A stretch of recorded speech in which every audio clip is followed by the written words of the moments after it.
Barack Obama, Bill Gates, Eleanor Roosevelt, Elon Musk, Warren Buffett, Abraham Lincoln, and God. All of these great leaders identify as introverts. I too put myself in the same category as them.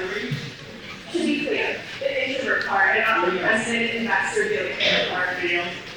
But people look at this list and they claim they can't be introverts. Their jobs require them to talk to people. It is my goal that in the next 15 minutes to convince you all of why you should take everyone's opinions, both of introverts and of extroverts, into consideration, especially in leadership situations. Before I begin, though, I thought I'd share with you all an anecdote from my past so that you all can get to know me a bit better. I used to be the poster child of the quiet kid persona, lurking in the shadows of a more extroverted crowd. Don't mind her, she's just shy, people would often say. And with good reason, I had some of the most stereotypical introvert traits, such as prefer to work by myself rather than in a group, or staying at home with my stuffed animals rather than going to the school dance. And the most common one of all, an immense fear of public speaking. I remember I was in this program called Connection in 8th grade, where we had to do a year-long project of anything we wanted. I had mine on investing. You might be asking, Charlotte, why on earth would your middle school self want to do a project on investing? My answer to that question is simple. As an introverted 14-year-old, I had two main goals in life: to make money and to avoid talking to people. Everything in the project was going well until the end of the year rolled around and I had to give a 10-minute project debrief presentation on Zoom to 150 people. So what did I do to survive those brutal 10 minutes? My strategy was simple. I was going to pretend as if I was the most confident, comfortable public speaker in the history of the world. And it worked. I survived, my presentation went well, and little did I know that the tactic I used was called the chameleon effect. A little more on this later.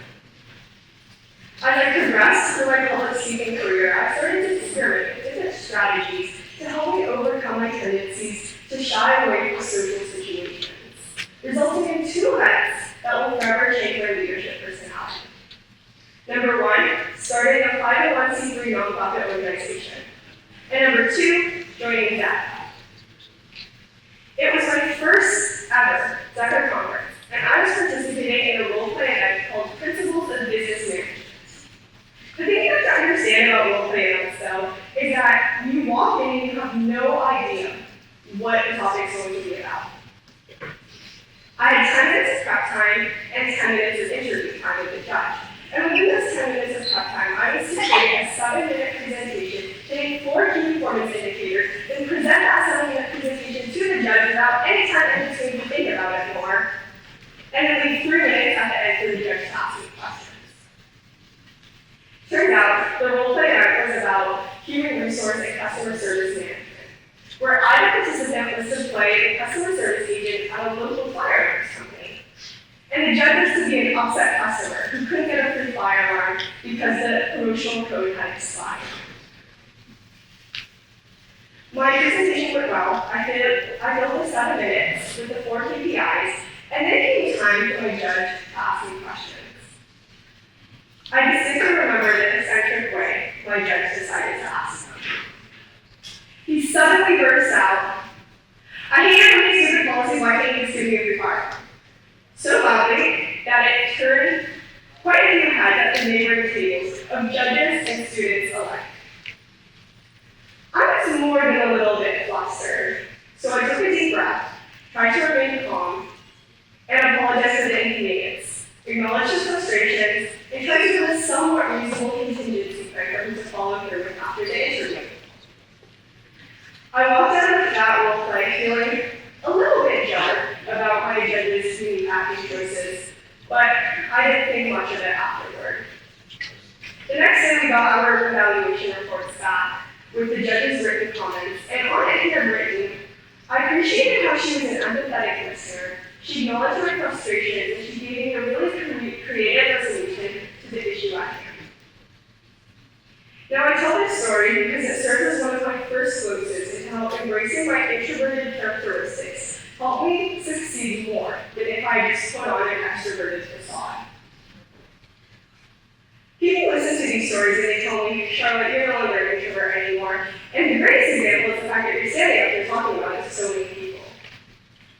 Or am I? So to answer that question, please allow me to define a few terms. There's a common misconception associating being an introvert with being shy or timid.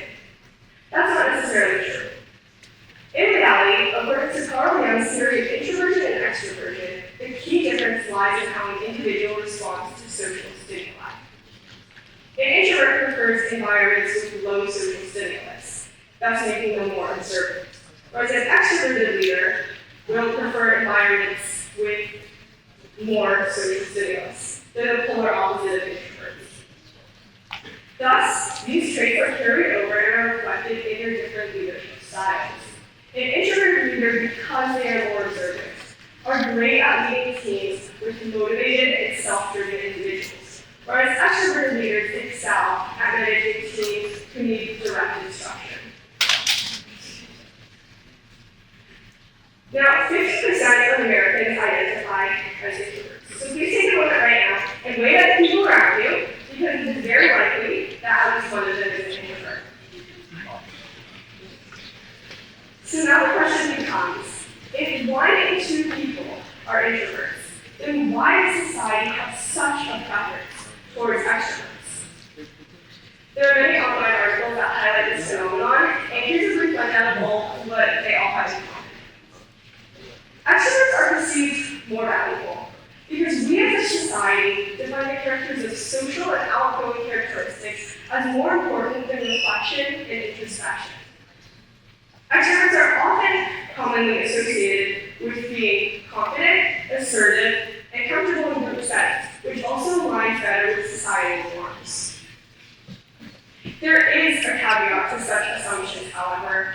By emphasizing so much of our leadership philosophy on the extroverted traits, we miss out on some of the crucial, unique, and beneficial aspects of introverted leadership. In addition, a strategy that has helped many introverted leaders to cope with their inherent traits is the idea of the chameleon effect. Yes, we come back to this. The chameleon effect is where someone changes or adapts their personality to fit the social situation. An example of an introverted leader who often uses the chameleon effect is Guy Kawasaki, also known as the father of Silicon Valley, a high-ranking officer at Qian, and the CEO of Garage Technology Ventures, an accelerator for startups.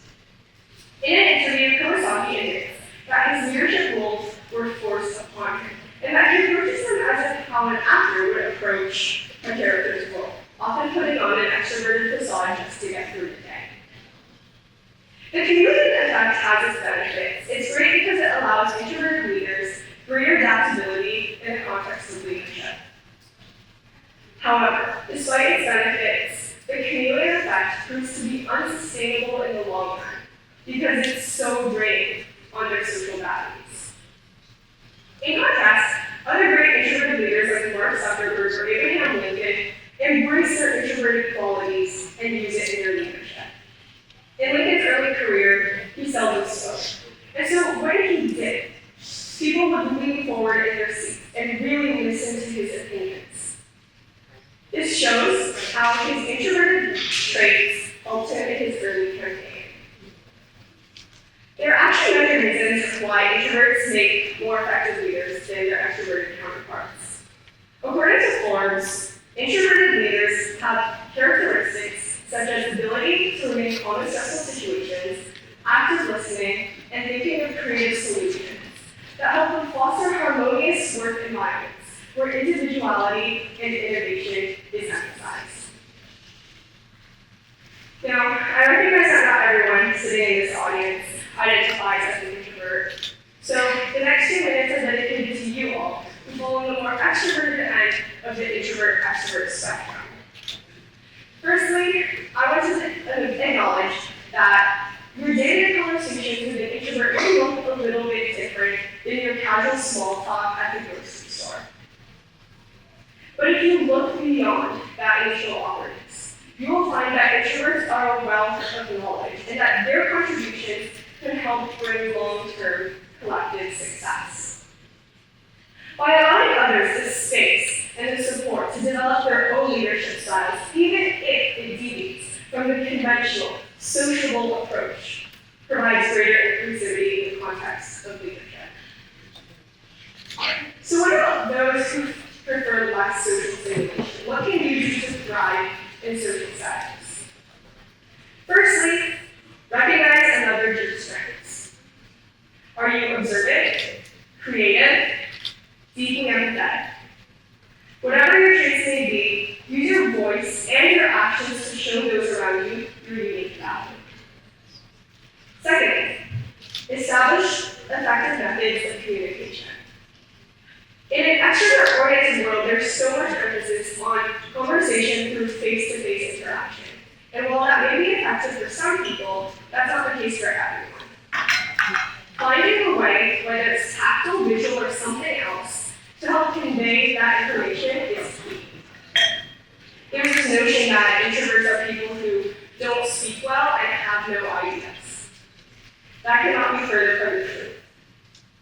In reality, our brains are going into a deep dive, and we're trying to filter out what we want to say next and what we want to leave out, because there are just so many things that we want to say. Lastly, arguably the most important part is to set boundaries for yourself. We do not necessarily need to assimilate with the traditional ways of leadership. Instead, we must make room for everyone to forge their unique paths in their leadership.